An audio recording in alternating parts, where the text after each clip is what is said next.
स्वस्थ भारत कार्यक्रम के आज के अंक में आप सभी दर्शकों का स्वागत है। जोहार। कहते हैं नेत्रदान महादान। इसके द्वारा हम किसी की रंगहीन दुनिया को रंगों से भरी दुनिया बना सकते हैं। इसीलिए प्रत्येक वर्ष भारत में राष्ट्रीय नेत्रदान पखवाड़ा मनाया जाता है, जो 25 अगस्त से लेकर 8 सितंबर तक मनाया जाता है। अभी नेत्रदान पखवाड़ा चल रहा है, तो चलिए आज के कार्यक्रम में हम नेत्रदान की बात करते हैं। नेत्रदान क्यों जरूरी है, नेत्रदान के समय किन किन बातों का ध्यान रखना चाहिए और नेत्रदान कौन कौन कर सकते हैं, इन सभी बातों की चर्चा हम आज के कार्यक्रम में करेंगे। इस संबंध में जानकारी देने के लिए आज हमारे साथ हैं शहर की जानी मानी नेत्र रोग विशेषज्ञ डॉक्टर भारती कश्यप। हम आपको बता दें कि डॉक्टर भारती कश्यप मेमोरियल आई बैंक की मेडिकल डायरेक्टर के साथ साथ संस्थापक भी हैं, जिनके हिस्से में बिहार और झारखंड में पहला नेत्र प्रत्यारोपण करने का गौरव प्राप्त है। साथ ही ये हम आपको बता दें कि कश्यप मेमोरियल आई बैंक बिहार और झारखंड का पहला एक्टिव बैंक है। डॉक्टर भारती, आपका हमारे कार्यक्रम में स्वागत है। इसके साथ ही हमारे साथ हैं डॉक्टर निधि गडकर कश्यप, जो कॉर्निया प्रत्यारोपण की विशेषज्ञ हैं, जिन्हें international council of ophthalmology of cornea की सम्मानित अंतर्राष्ट्रीय फेलोशिप भी प्राप्त है। साथ ही कॉर्निया प्रत्यारोपण की विधि डॉल्क और डिसेन में इन्हें विशेष तजुर्बा भी हासिल है। डॉक्टर निधि, आपका हमारे कार्यक्रम में स्वागत है। सबसे पहले डॉक्टर भारती, हम आपसे बात करना चाहेंगे और जानना चाहेंगे कि झारखंड बिहार में नेत्रदान और नेत्र प्रत्यारोपण की क्या स्थिति है। सबसे पहले तो मैं आपको इसका इतिहास बता दूं कि हमारे झारखंड बिहार में संयुक्त बिहार और झारखंड में पहला जो नेत्र प्रत्यारोपण हुआ वह स्वर्गीय डॉक्टर भरत प्रसाद कश्यप द्वारा 1989 के 1 जनवरी को किया गया। उस समय तक इसके पहले कभी नेत्रदान नेत्र प्रत्यारोपण नहीं हुआ था और ये आंखें स्थानीय नेत्रदान द्वारा नहीं मिली थी। इसे ऑस्ट्रेलिया से डॉक्टर पीटर एंडरसन लेकर आए थे, क्योंकि और ये नेत्र श्रीलंका के थे, क्योंकि श्रीलंका में सबसे ज़्यादा नेत्रदान होते हैं और वहाँ से पूरे विश्व को दिए जाते हैं। तो वहाँ से लेकर के आए और 1 जनवरी जो पिकनिक का दिन होता है, उस दिन 1989 में स्वर्गीय डॉक्टर भरत प्रसाद कश्यप ने इनका प्रत्यारोपण पीटर एंडरसन के साथ मिलकर किया और इससे ही झारखंड बिहार का पहला नेत्र प्रत्यारोपण शुरू हुआ। इसके बाद 16 वर्षों तक एक विराम आया, क्योंकि स्थानीय नेत्रदान हुआ ही नहीं। 1985 के दिसंबर में स्वर्गीय हरिप्रसाद के स्थानीय नेत्रों के दान से डॉक्टर बीपी कश्यप और मैंने फिर से इस काम को शुरू किया और इसमें टाइम्स ऑफ इंडिया मीडिया की बहुत बड़ी भूमिका रही और इसमें एक 16 वर्ष का गैप रहा और 16 वर्षों के गैप के बाद यह हुआ। इसको इस झारखंड बिहार के स्थानीय नेत्रों के दान के बाद हुए इस पहले नेत्र प्रत्यारोपण का मीडिया में बहुत बड़ा कवरेज हुआ और लोगों को इससे नेत्रदान के प्रति काफ़ी प्रेरणा मिली और इसके बाद स्थानीय लोगों द्वारा नेत्रदान शुरू हो गया। जी, ये बहुत ही अच्छी बात है कि आपके द्वारा यहाँ पर नेत्र प्रत्यारोपण की जो है वो गतिशीलता बढ़ाई गई और इसमें आपका बहुत ही अहम भूमिका रही है। इसके बाद हम जानना चाहेंगे कि क्यों करें नेत्रदान। देखिए, भारत में हमारे देश में जो दृष्टिहीनता का जो सबसे तीसरा बड़ा कारण है वह है कॉर्निया जनित दृष्टिहीनता और जो हमारे देश में 1,20,000 दृष्टिहीन लोगों का बैकलॉग है और यह 1,20,000 जो दृष्टिहीन लोग हैं, इसमें प्रति वर्ष 25 से 30,000 कॉर्निया जनित दृष्टिहीन लोग जुड़ रहे हैं। हमारे देश में 25 लोग हर 1000 व्यक्ति में कॉर्निया जनित दृष्टिहीनता के शिकार हैं, जबकि विदेशों में 3 लोग 1000 लोगों में कॉर्निया जनित दृष्टिहीनता के शिकार हैं। दूसरी बात यह है कि आंखें न खरीदी जाती है, न बेची जाती है और न फैक्ट्री में बनाई जाती है। जी हाँ, जी तो हाँ। अगर कोई व्यक्ति कॉर्निया जनित दृष्टिहीनता का शिकार है और बहुत अच्छा प्रशिक्षित डॉक्टर उनके पास उपलब्ध है, लेकिन वो डॉक्टर उनकी आंखों में रोशनी कॉर्निया प्रत्यारोपण से ला ही नहीं सकता है अगर नेत्रदान ना हो। क्यों? क्योंकि आंखें न खरीदी जाती हैं, न बेची जाती हैं और न फैक्ट्री में बनाई जाती हैं। जी, बिल्कुल सही। हाँ, और अभी तक नेत्र जो ट्रांसप्लांट है इसका इतिहास 100 साल पुराना है और नेत्र बैंकों का इतिहास 50 साल पुराना है, लेकिन लोगों को इसके बारे में पता ही नहीं है। जी जी। इसके बाद हम जानना चाहेंगे कि जैसा आपने कहा कि पहली बार नेत्र प्रत्यारोपण का कार्य किया गया डॉक्टर कश्यप के माध्यम से और 16 वर्षों के बाद आपके द्वारा फिर ये काम शुरू किया गया, तो हम जानना चाहेंगे कि आज बिहार और झारखंड में नेत्र प्रत्यारोपण की क्या स्थिति है और नेत्रदान की क्या स्थिति है? देखिए, अगर हम नॉर्थ ईस्ट के राज्यों को छोड़ दें तो झारखंड, जो बाकी जो राज्य जहाँ पर नेत्रदान होते हैं उनमें झारखंड का स्थान बहुत नीचे है।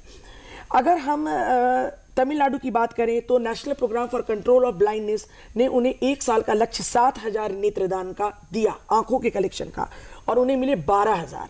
उसी तरह से गुजरात में 6500 दिया, 6500, और उन्हें मिले 8,000।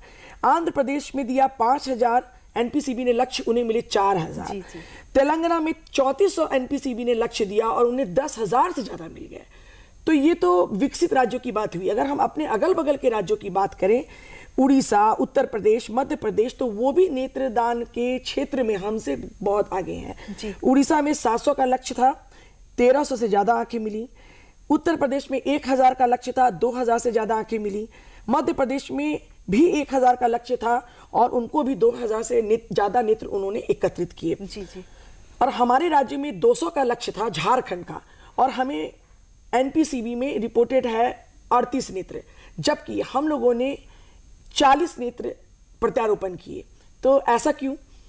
वो इसलिए कि हमने 27 नेत्र कलेक्ट किए स्थानीय नेत्रों के दान से जी, और 13 नेत्र हमने कॉर्निया डिस्ट्रीब्यूशन सिस्टम से मंगाए। तो 27 नेत्र जो थे वो कश्यप मेमोरियल आई बैंक ने एकत्रित किए, और झारखंड की जो दूसरे नेत्र बैंक हैं उन लोगों ने 11 नेत्र कलेक्ट किए। जी जी जी। तो एनपीसीबी के डाटा में 38 आ गया। जी हाँ। मगर हमने कॉर्निया डिस्ट्रीब्यूशन सिस्टम से भी मंगाए थे नेत्र। कॉर्निया डिस्ट्रीब्यूशन सिस्टम क्या होता है? तो पूरे देश में एक कॉर्निया डिस्ट्रीब्यूशन सिस्टम है।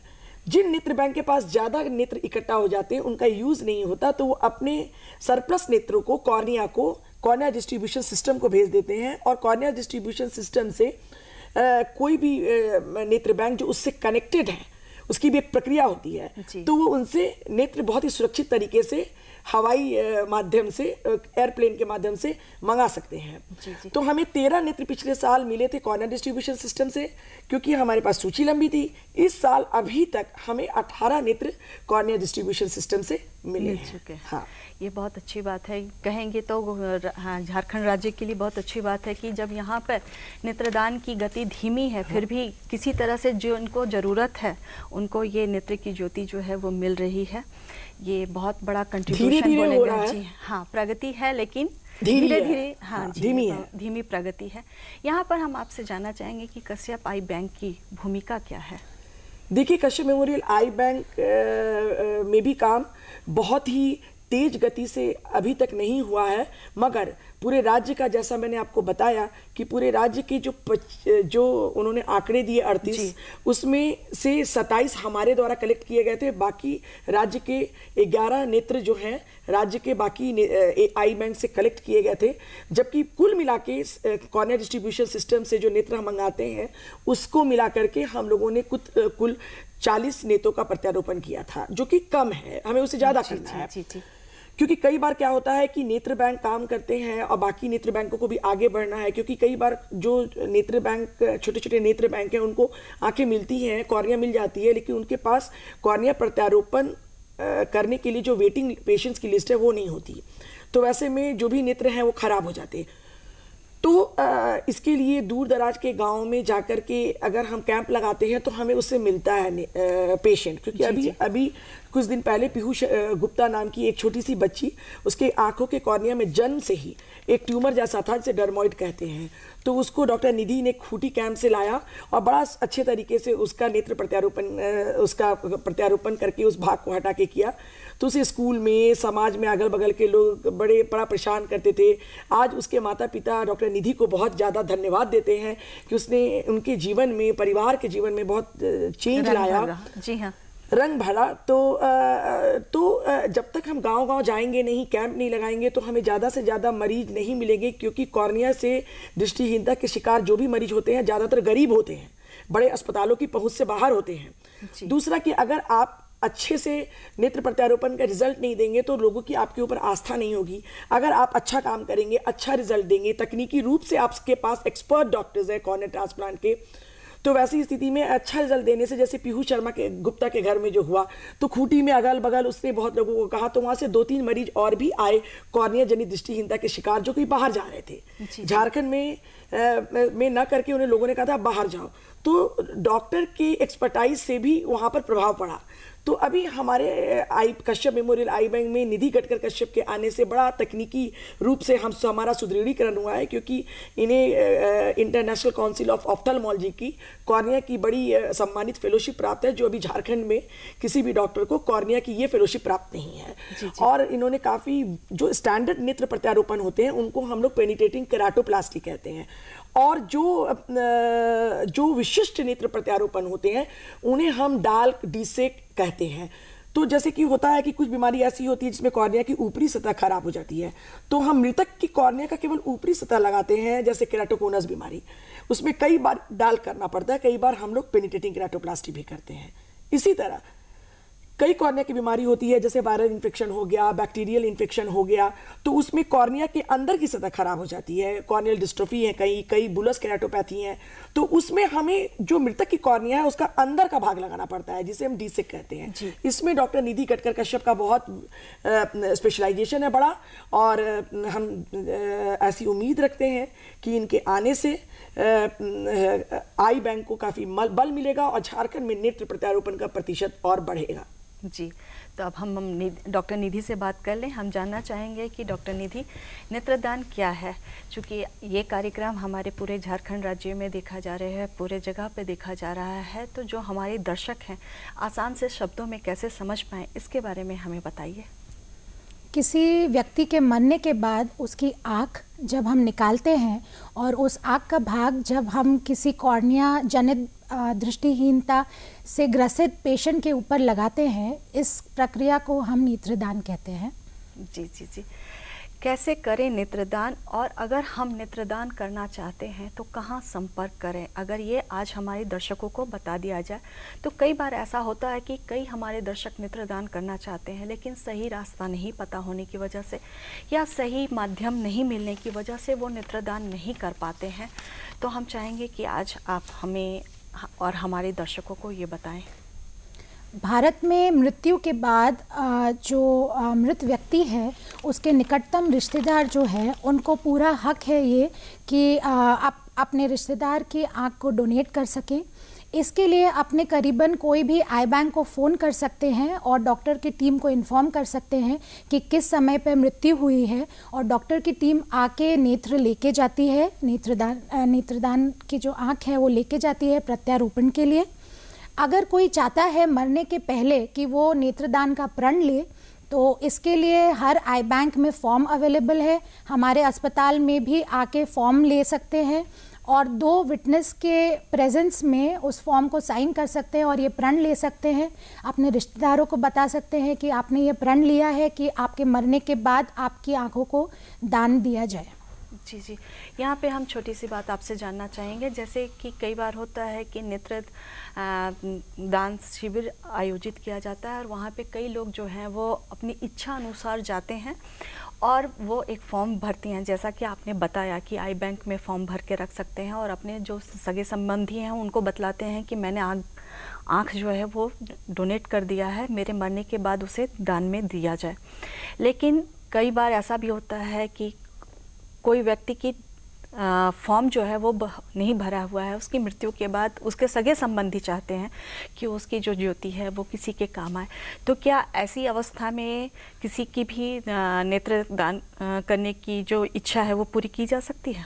जी बिल्कुल, जो उनके निकटतम रिश्तेदार हैं जैसे बेटा बेटी बहू, उनको ये हक है कि वो उनके नेत्रदान करें, अनलेस उस व्यक्ति ने बहुत क्लियरली बोला है कि मैं नेत्रदान नहीं करना चाहता। हर व्यक्ति की आँख मृत्यु के बाद नेत्रदान की जा सकती है और आई बैंक को कांटेक्ट करके वो कर सकते हैं, दे सकते हैं। Yes. अगर आप जीवित अवस्था में नेत्रदान के लिए कोई फॉर्म नहीं भी भरे हैं तो भी मृत्यु होने के बाद आप उनकी आंख जो है वो दान की जा सकती है।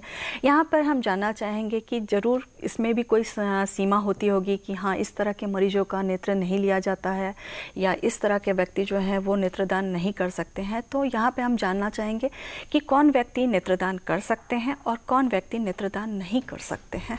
सभी उम्र के लोग, किसी भी सेक्स का आदमी, किसी भी धर्म के लोग, सभी अपनी नेत्रदान कर सकते हैं।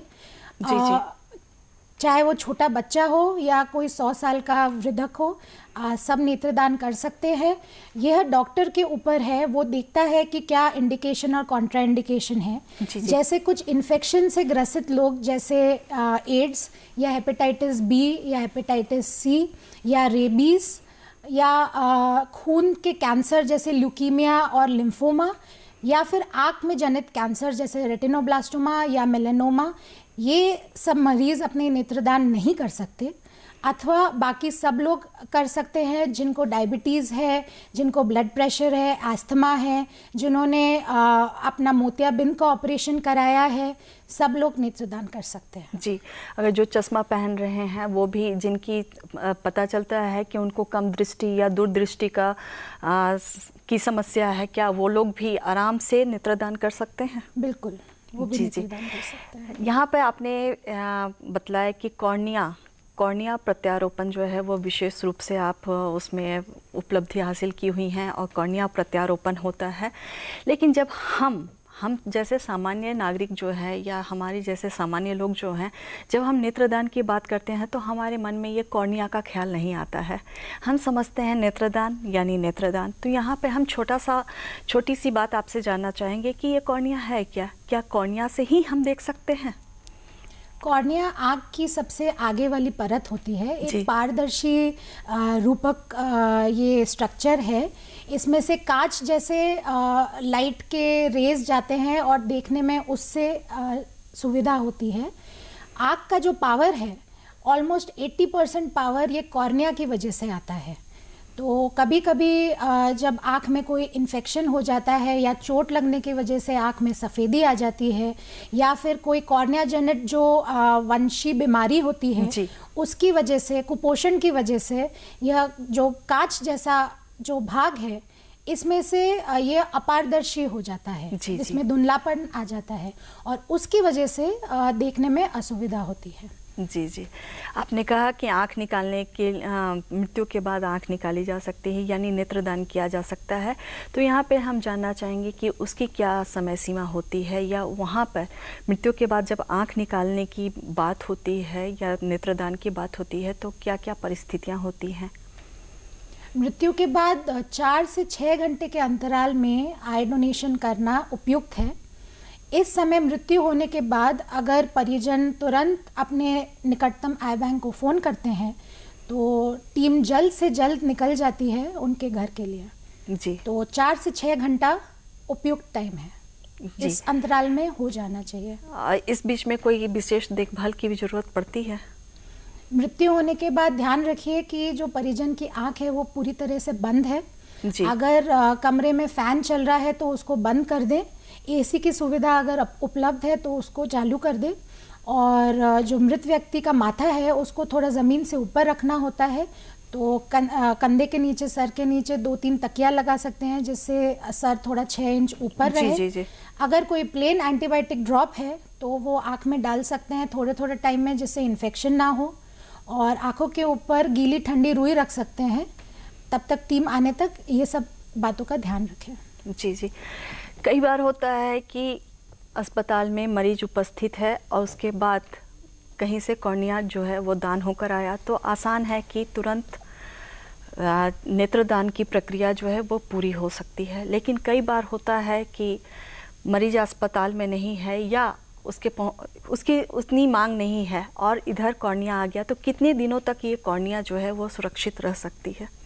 अब कॉर्निया 1 दिन से लेकर 30 दिन तक अच्छे से प्रिजर्व किया जा सकता है। जी। जो पेशेंट हमारे पास आते हैं उनकी जांचें बची होती है या वो उस वक्त ऑपरेशन कराने में असमर्थ होते हैं, उनकी हम एक वेटिंग सूची बनाते हैं। जी। उसमें उनका डिटेल, फ़ोन नंबर, एड्रेस सब लेते हैं, और जब भी कोई आँख आती है और उस व्यक्ति पे हमें लगता है कि उस व्यक्ति के लिए ये उपयुक्त है, तो हम उनको फ़ोन करके तुरंत बुलाते हैं, और उस अंतराल में हम लोग बीच में आँख को प्रिजर्व करके रखते हैं। अब बहुत नए नए मीडिया आ गए हैं जिसमें आँख की पुतली को रखा जाता है, कॉर्निया को, और जब तक ऑपरेशन नहीं होता है तब तक वो स्वस्थ रहती है। जी, जब हम बात कर रहे हैं झारखंड में, भारत में, तो हम जानना चाहेंगे कि अगर नेत्रदान की प्रक्रिया है तो इसमें लगभग कितने खर्च होने की संभावना आ जाती है, या ये सामान्य नागरिक की पहुंच में है? आयुष्मान से तो है, जी। क्योंकि अभी आयुष्मान जो योजना बनाई है माननीय प्रधानमंत्री ने, जी। ये बहुत अच्छी योजना है। और इस योजना में जो मोतियाबिंद, रेटिना की बीमारी, कॉर्निया प्रत्यारोपण की बीमारी, ये सभी बीमारियों के लिए एक मॉडरेट अमाउंट फिक्स किया गया है, मिनिमम अमाउंट, जिससे कि गांव देहात के दूर दराज के गरीब मरीज भी अच्छे अस्पतालों में आकर के नेत्र प्रत्यारोपण या मोतियाबिंद का ऑपरेशन या पर्दे का ऑपरेशन करा सकते हैं। अब ये डिपेंड करता है कि वह अस्पताल आयुष्मान योजना से जुड़ा है कि नहीं। तो Kashyap memorial eye hospital Ayushman योजना से पूरी तरह जुड़ा हुआ है, और झारखंड के दूर दराज के गरीब इलाके के कोई भी मरीज जिसे मोतियाबिंद ऑपरेशन या कॉर्निया प्रत्यारोपण की ज़रूरत है, पर्दे में खराबी है उसकी ज़रूरत है, तो वो आ सकता है। जी जी। अब सबसे बड़ी बात है कि कन्या नेत्रदान की तो हम बात कर ही रहे हैं, लेकिन आँखों की सुरक्षा की भी बात कर ले तो वो ज़्यादा अच्छा रहेगा, और जो हमारे दर्शक देख रहे हैं वो भी थोड़ा सा लाभान्वित हो जाएंगे। जैसे कि अभी तक की जितनी भी जानकारी मिली उससे वो तो ज़रूर ही लाभ उठाएंगे। तो हम जानना चाहेंगे कि हम अपने आँखों की देखभाल के लिए किन किन बातों का ख्याल रखें।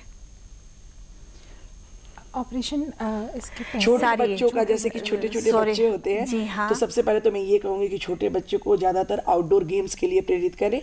वो घर के अंदर बैठ के टीवी ना देखें, क्योंकि घर के अंदर ज़्यादा नज़दीक का काम करने से माइनस पावर बढ़ता है। दूसरी की गुल्ली डंडा और जितने भी शार्प ऑब्जेक्ट हैं उनसे ना खेलें, नुकीली क्योंकि चीजें जो पेंसिल वगैरह से जो खेलते हैं कई, तो इससे कॉर्निया पे चोट लग जाती है, और कॉर्निया जनित दृष्टिहीनता का बहुत बड़ा बहुत बड़ा उसमें रिस्क होता है। फिर जैसे कि फेविकॉल आँख में लगा लेते हैं बच्चे, फेविकॉल चिपका के कॉर्निया पे चले आते हैं, नुकीले पेंसिल वेंसिल से करते हैं, गुल्ली डंडा, ये सब लग जाता है।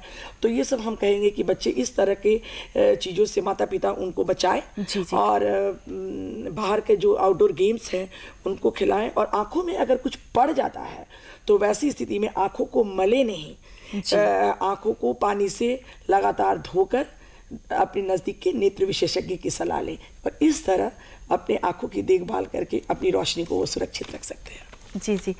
कई बार ऐसा होता है, जैसा कि आपने जिक्र किया, कई बार ऐसा होता है कि बच्चे जो हैं बाहर खेलते हैं तो धूल धुक्कड़ तो पड़ता ही है। कई बार वो आसानी लड़ाई झगड़े में क्या होता है, वो नुकीली चीज़ों का धूल धक्कर तो बिल्कुल ही आँख में चला जाए तो मलना नहीं है जी, बिल्कुल नहीं मलना है, बल्कि ठंडे पानी से उनके माता पिता को चाहिए कि उनकी आंखों को धोएं, और जब तक धोते रहें तब तक उनको आराम ना हो जाता है, और उसके बाद उनको नेत्र विशेषज्ञ से मिलाएं। जी हाँ, ज़रूरी है कि आप नेत्र, जब भी आंखों से जुड़ी कोई भी समस्या हो तो अपने से कोई भी रिस्क ना लें, तुरंत ही नेत्र विशेषज्ञ से संपर्क करें, और जिस तरह की बातें या जिस तरह का सुझाव वो देते हैं उसे ज़रूर ही अपनाएं। और मैडम, आप चूँकि हमारे बीच में आई हुई हैं और नेत्रदान पखवाड़ा चल रहा है, और जैसा कि आपने बतलाया कि आंकड़ों में हमारा राज्य जो है वो बहुत पिछड़ा हुआ है, तो उनको प्रोत्साहित करने के लिए क्या करना चाहिए, बहुत ही कम शब्दों में हम आपसे जानना चाहेंगे। हम चाहते हैं कि पूरे झारखंड स्टेट के जो लोग हैं जो देख रहे हैं ये प्रोग्राम, वो ये बात समझे कि नेत्रदान से बहुत ही महादान है। मृत्यु के बाद शरीर को या तो जलाया जाएगा या दफनाया जाएगा, उस आँख का बाद में कोई मोल नहीं है। परंतु अगर वो नेत्रदान करते हैं, अगर करके जाते हैं, तो किसी की आंखों से अपनी दुनिया देख सकते हैं। बहुत अच्छा। डॉक्टर भारती और डॉक्टर निधि, आप हमारे बीच में आए, इसके लिए आपका बहुत बहुत धन्यवाद। और अब हम अपने दर्शकों से लेते हैं विदा। जोहार।